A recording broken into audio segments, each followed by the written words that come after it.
Fargo, our support of Aggie students goes beyond just banking. By supporting News22, we're giving back to the community.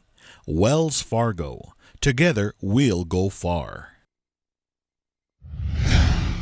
Tonight on News 22, new details on the crash that killed a retired Las Cruces police officer.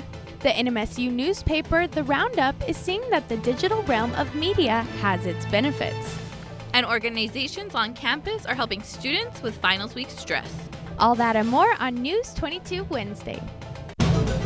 Serving southern New Mexico, this is the award-winning KRWG-TV News 22, where news matters.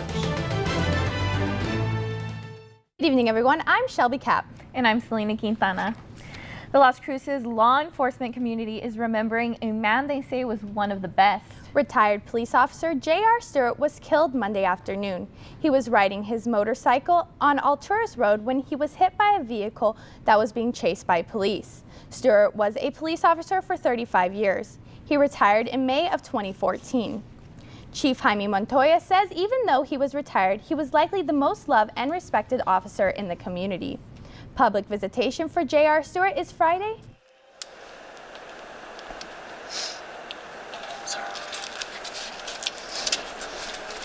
As you can tell, the loss of J.R. is very profound to the department. He's been gone since 2014, but he's still on our hearts and souls. Public visitation for J.R. Stewart is Friday from 2 till 4 at Baca Funeral Home. Rosary is Friday at 7:30 and the funeral will be Saturday morning at 10 at St. Genevieve Catholic Church. The two people two people in the vehicle that were hit by Officer Stewart, are now facing multiple charges. 34-year-old Daniel Lowell and 32-year-old Trista Schiffelli led police on a 3-hour chase before the accident. Lowell has 18 charges against him and Schiffelli has 10 charges against her. Both are being held at Doña Ana County Jail. Bond has not yet been set. A man is in custody suspected of hitting and strangling his wife during an argument. Police say 26-year-old Jose Mendoza got in a fight with his wife over finances. They say he pushed her into a closet, headbutted her, and choked her until she almost lost consciousness. He's also accused of tackling her and slamming her face into the ground. Mendoza is charged with 1 count of aggravated battery against household member and 2 counts of battery against a household member. Police say the woman's injuries are not life-threatening. Well, we're almost done with fall and it's finally feeling like winter. It sure is. And here's Victoria with our first look at weather. Thanks, guys. This is Victoria Valderrama taking a first look at your weather. Currently in Las Cruces, we have partly cloudy skies with a temperature of 56 and winds coming from the southeast at 5 miles per hour. Humidity is at 36%. Our dew point sits at 27 degrees and our barometer reads at 30.13 inches. Today in Las Cruces, we had a high of 64, averaging out to 70 degrees and an overnight low of 39 degrees. Traveling back in time, in 1999, we had a high of 74, and in 1976, we had a low of 10 degrees. Today, we had no rain, so our yearly rainfall stays at 9.81 inches. That's all I have for you now. Back to Shelby and Selena. NMSU is counting the money now that Giving Tuesday is over. For over 24 hours yesterday, students, staff, and faculty were at Corbett Center Student Union asking for donations to support scholarships. When the event ended at 5 p.m., they raised $1.8 million. One of the biggest gifts is $15,000 from the New Mexico Gas Company to support entrepreneur studies. It was the 3rd year of Giving Tuesday. In the first 2 years, they collected around $5 million. The Board of Regents at New Mexico State University will be holding a meeting Friday, December 8th.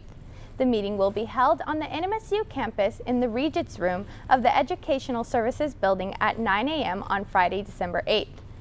Agendas will be available at Zool Library 72 hours before the meeting takes place. They will also be available on the university website. The meeting will be available through a webcast. It is time again to register for the upcoming spring semester. NMSU is making a point to remind all currently enrolled students to register for spring 2018. Students will receive emails or phone calls to remind them to register, and it's part of NMSU's effort called Calling All Aggies. Currently, there are more than 3,500 students for fall 2017 who have not yet enrolled for spring 2018. The NMSU Roundup has been on campus since 1907. Up until this semester, the newspaper printed physical copies. Now, the Roundup is an online newspaper exclusively. And News22's Isaiah Silva has the story. When Gianna Vasquez started with the Roundup, things were very different. The Roundup would print magazines and the employees would hand-deliver those magazines around campus. They would get picked up by whoever wanted to pick them up. So it was about 50 to 75 issues being picked up a week when we were delivering I want to say over 900. Boxes and boxes covered the office, filled with issues that would go to waste. There was also the issue of timeliness. News is time sensitive, and with the print issue, something would happen and we wouldn't be able to publish it till next week. So it would kind of be like already old news, and now if something happens, we're able to post it fast. Now that the Roundup is an online-only newspaper, Vasquez says that there are more people reading the Roundup and the writers have more creative freedom. Now we've had 70,000 views online, and that's just since August. That's way more than last year or the year before that combined. The increase in readership helps reporters push out content. I feel better knowing that our writers are actually getting read instead of just putting all this effort and then we go and we put out our magazines and nobody would pick them up. The Roundup is always looking for input on what stories around campus should be covered. Isaiah Silva, News22. Representative Steve Pierce has a lot more money he can use in his run for governor. He has $1 million left over from his congressional campaigns, and he wanted to use it to run for governor. The New Mexico Secretary of State said that would be illegal, but Pierce took it to court, and the judge says that he can use the money after all. The Democrat Pierce is likely to be facing in his run for governor is also in Congress, and she's calling on the Federal Communications Commissions to protect net neutrality. Congresswoman Michelle Lujan Grisham says killing net neutrality would jeopardize New Mexico's economic growth. Critics say killing net neutrality would allow big companies to have faster internet speeds, while smaller companies would be very slow. New Mexico will elect its next governor in November 2018. That's a general election, but as News22's Amanda Byers reports, there are a lot of other elections that are complicating voting. On November the 7th, the Donna Ana County held elections for the Las Cruces Municipal Court. 11% of eligible voters came out to vote on this election. This low number is caused by a couple of big reasons. What we're hearing is that people want to vote, they're just having a hard time doing it. And so our system right now really isn't designed to be easy to navigate for the average voter. They have a challenge getting the accurate information about when the election is or how it's going to be run and just what the process will be like when they show up to vote. Because New Mexico does not have consolidated elections, it's very difficult for some folks to keep track of when you do vote, because it's not just in November and May, it's all year long at different times depending on the election. Fred Martino and Scott Kraling are both men who are trying to inform more people about different local elections. And so that really includes everything from voter registration drives to community events where we have discussions about the process and lobbying the state government to reform state laws to try to make it easier for voters. Here is where most of the voting takes place. Although there's a small amount of voters right now, there's still solutions to help increase this. I think just for younger people, the millennials, we're always using social media, so I think using Instagram, Facebook, Twitter to really put that out there about the elections, I think more younger people would know about it and go out there and vote. If people believe voting is important, they need to tell their elected officials about these issues. You've got to register to vote, and you've got to get out there and cast your ballot. I'm Amanda Byers, News22. Stay tuned. Vicki will be back with your national forecast. But first, it's okay to be stressed. Remember that diamonds are made under pressure. More on that when News22 continues.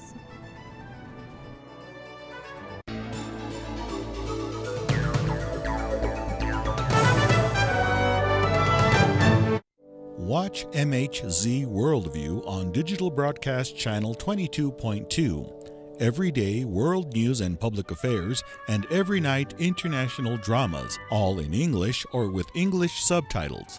Worldview is also available on Comcast Channel 395 in Las Cruces and 399 in Silver City and Spectrum Channel 1271 in El Paso.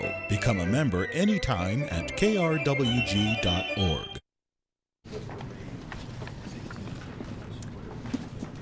Welcome back. You're watching News 22, where news matters. Finals week is next week, and NMSU students are feeling the pressures of passing their exams. The Wellness and Alcohol and Violence Education Program, or WAVE, were ready to bust students' stress with the Stress Busters event held yesterday and today. Among several stress outlets, there were back massage stations and therapy dogs you could pet. This was my first time getting a massage.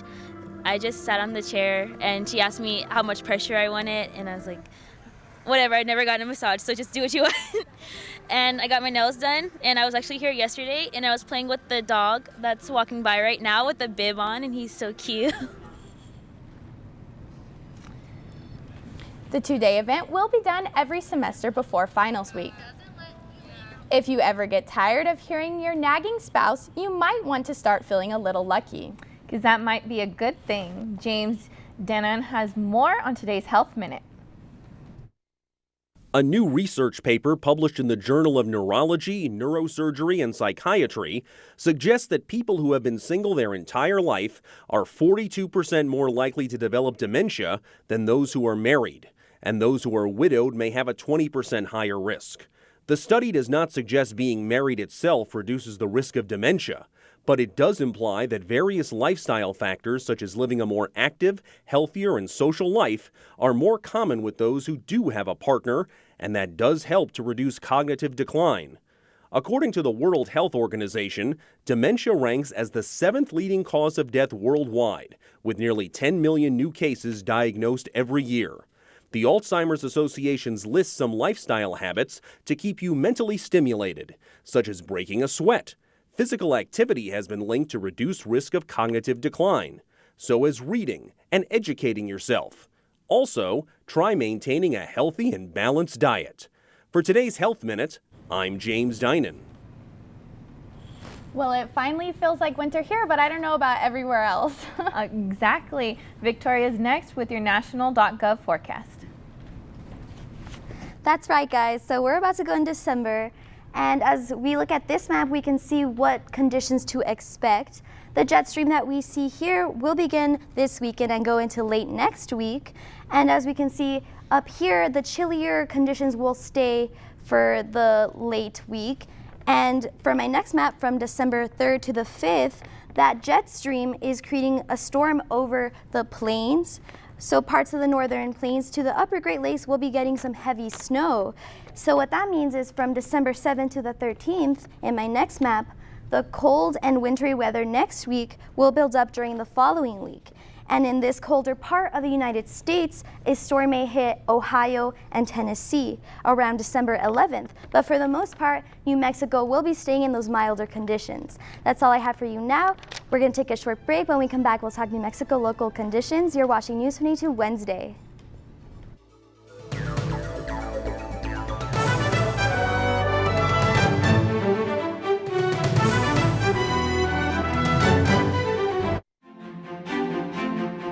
Here and now, NPR News middays, weekday afternoons from noon to 2 on 90.7 FM and streaming live on KRWG.org.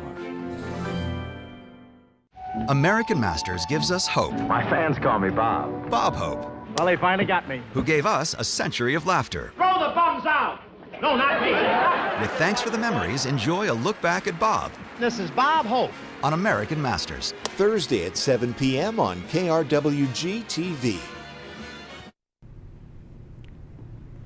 Welcome back. Now taking a look at our New Mexico temperatures right now. In Farmington, they're at 47 degrees, Santa Fe at 41, Clovis 49, Ruidoso at 53, Roswell at 49, Las Cruces at 56, and Deming at 53. Tomorrow in New Mexico, Santa Fe will be at a low 39, Gallup at 60, Clovis 57, Socorro 61, Roswell at 56, and Deming at 70. Looking at our sister cities, in Alamogordo, tonight they'll be having cloudy skies with a low of 37, and tomorrow a high of 67. In TRC tonight, a low of 44, and tomorrow a high of 66. In Silver City tonight, they'll be having cloudy skies with a low of 40, and tomorrow a high of 64. And in the City of the Crosses tonight, we'll be having cloudy skies with a low of 39, and tomorrow a high of 69. Now back to Selena and Shelby. Texas is probably one of the last states you think of when you hear the term medical marijuana. Yet, legal cannabis is growing in the state. That's the first story in tonight's Southwest Minute. Marijuana plants at Compassionate Cultivation south of Austin are now 1 month old. These are the first marijuana plants in Texas to be legally grown for medicine. Residents with incurable seizures can qualify for medical marijuana treatment thanks to the legislature that passed in 2015. This nursery held an event to honor Stephanie Click, who lobbied to get the law passed. Police are investigating after a transgender woman was found murdered in an Oklahoma motel. Police were called to the Oxford Inn early Monday where they found Brooklyn Stevenson dead. Police believe it was murder, while a motive in this case isn't yet known. Police are not yet calling it a hate crime. Her family has since set up a GoFundMe page to help her with her burial. Charlie Rose's scandal has cost him some of his awards. 2 journalism schools, Arizona State University and the University of Kansas, have rescinded honors they gave him. Rose is accused of sexual misconduct with 8 women, according to the Washington Post. Rose has been fired by CBS, and PBS has halted Rose's interview program. I'm Andrea Vasquez with the Southwest Minute. So the Aggies are playing UTEP again this week? I'm excited because we've been doing pretty good. Let's hear what David Guest has to say next with sports. Thanks, guys. Coming up in sports, the Aggies football team will be looking to make history on Saturday. Don't go too far because News 22 Sports is next.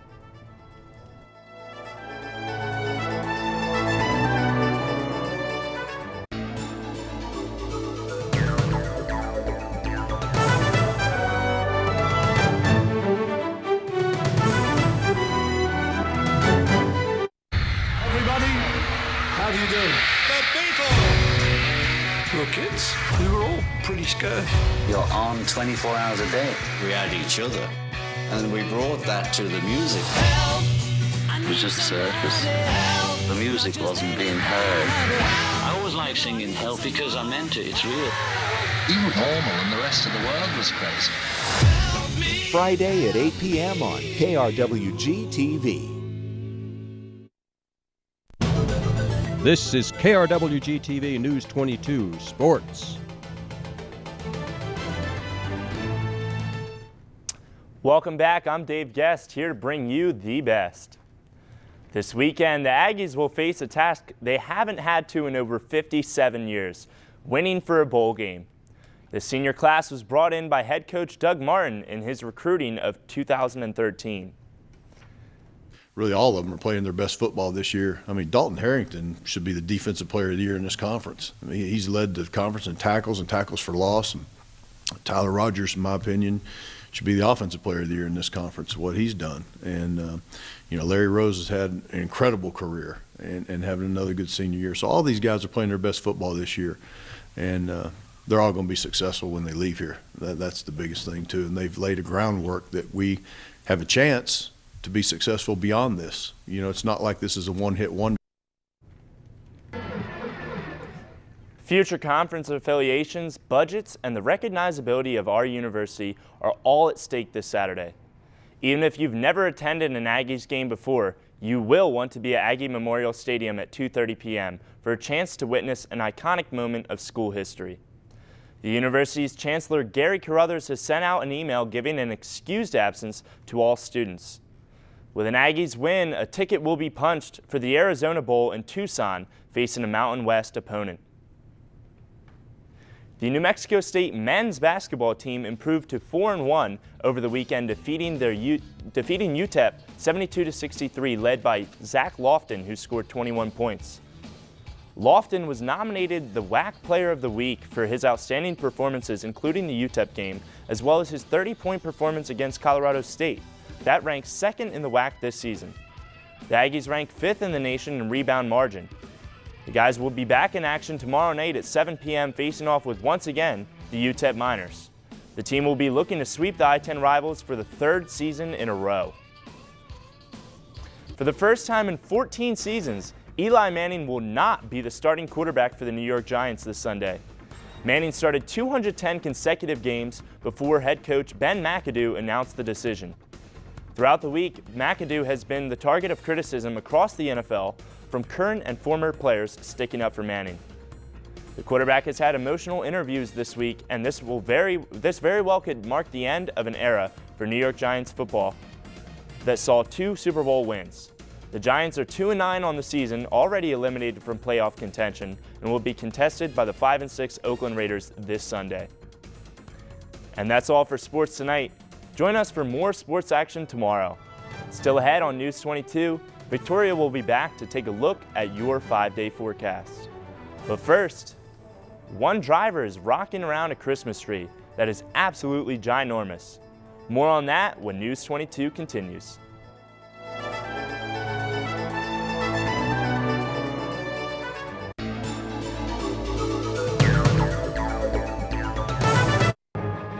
Join moderator Robert Costa. When I was at the Capitol this week, and a panel of award-winning journalists. You're seeing a divided nation, and you're seeing for insights and perspective. Tonight there was a key development in the Senate. You won't find anywhere else. What a week. Washington Week. Friday at 7 p.m. on KRWG-TV. PBS NewsHour Weekend is kind of a natural next step. There's no shortage of news that's out there, but why do people come to us? To give them some context and analysis that they can't find somewhere else. Saturday at 6:30 p.m. on KRWG-TV. It to me when you're done. Okay. The UC Davis School of Veterinary Medicine is conducting a first of its kind survey to learn more about the effects of medical cannabis on pets. Angela Musalim has more. The workshop will focus on promoting effective study habits. Energy. So you're going to get lots of treats later. Sometimes too much for Emily Dewsbury to keep up with. One of the best investments that I've made, I think, is actually starting to use CBD oil with him. CBD oil is extracted from the hemp plant. Emily uses it on her 4-legged pup at least twice a day, not just for his anxiety, but to also help with pain. We've noticed that he doesn't hop and skip as much. He tends to have an easier time taking long walks, too. Unfortunately, we don't have a lot of research that has been published on both the doses that are appropriate in animals. Dr. Jamie Payton is with the UC Davis Vet Hospital. She recently launched a survey to begin researching the effects of medical cannabis in pets. What are they seeing? What benefits are they seeing? And also what side effects, to try to get some information. So far, about 400 pet owners responded. These were the top reasons why they say they chose the greener alternative. Pain control, anxiety, seizure disorders. Try these out. CBD oil and treats are a hot item at the Western Feed and Pet Supply in Sacramento. We go through them like once a week.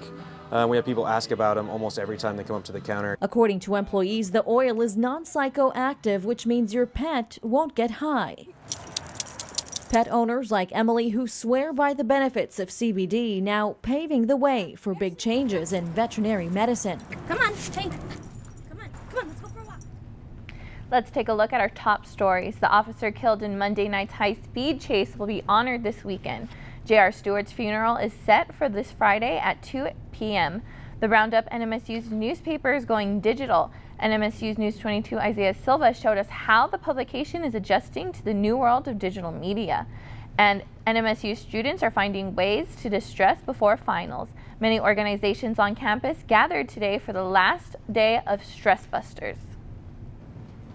It is not that often the police have to pull over tree-covered cars. One driver in Sudbury, Massachusetts, had their car covered by a tree so large it was sure to make Clark W. Griswold green with jealousy. Police are reminding police to transport holiday trees responsibly. However, it is unclear where the driver plans to place a tree that big.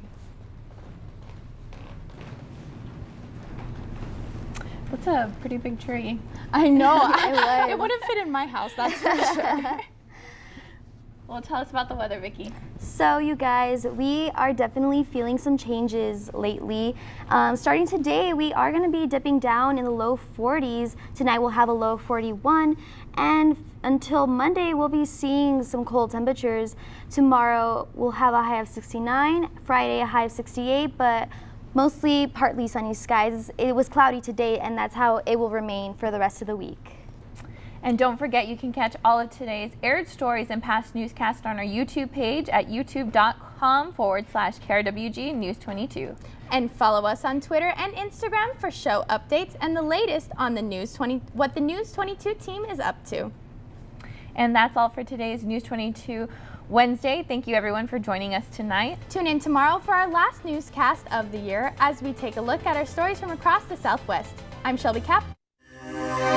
This news brief in Español is brought to you by Noticias 22, Spanish language news for southern New Mexico and West Texas. Noticias 22. Hola, ¿qué tal? Los saluda Alfredo Nahum en este breve informativo de Noticias 22. La policía de Las Cruces arrestó a un hombre por golpear y estrangular a su esposa el pasado fin de semana. José Mendoza, de 26 años, ya enfrenta varios cargos criminales por violencia contra un miembro del hogar. De acuerdo a la investigación, Mendoza y su esposa estaban discutiendo cuando el hombre la empujó dentro de un armario. Mientras ella intentaba salir, Mendoza la golpeó en la cabeza y la tomó por el cuello, ahorcándola con sus manos hasta casi provocar que perdiera la conciencia. Poco después de lo ocurrido, Mendoza lanzó a su esposa al piso y la golpeó en la cara con la palma de su mano. Las heridas de la mujer no resultaron mortales. Ahora Mendoza fue detenido y se encuentra en la cárcel del condado de Doña Ana, inicialmente sin fianza. Y como le informamos el día de ayer, un oficial retirado de la policía de Las Cruces murió el pasado lunes después de que un vehículo lo chocara mientras él conducía su motocicleta. J.R. Stewart, quien se había jubilado en junio de 2014, perdió la vida tras este trágico accidente en el hospital Mountain View. Un servicio funerario abierto al público se ofrecerá en las capillas de la funeraria Vaca este viernes 1 de diciembre de 2 a 4 de la tarde. El rosario será en la Iglesia Católica de Santa Genoveva el mismo día a las 7:30 de la tarde. Una misa general será el sábado 2 de diciembre a las 10 de la mañana. Y su cuerpo será sepultado en el cementerio San Joseph. Para Noticias 22, Alfredo Nahum. Wells Fargo. Our support of Aggie students goes beyond just banking. By supporting News 22, we're giving back to the community. Wells Fargo. Together, we'll go far.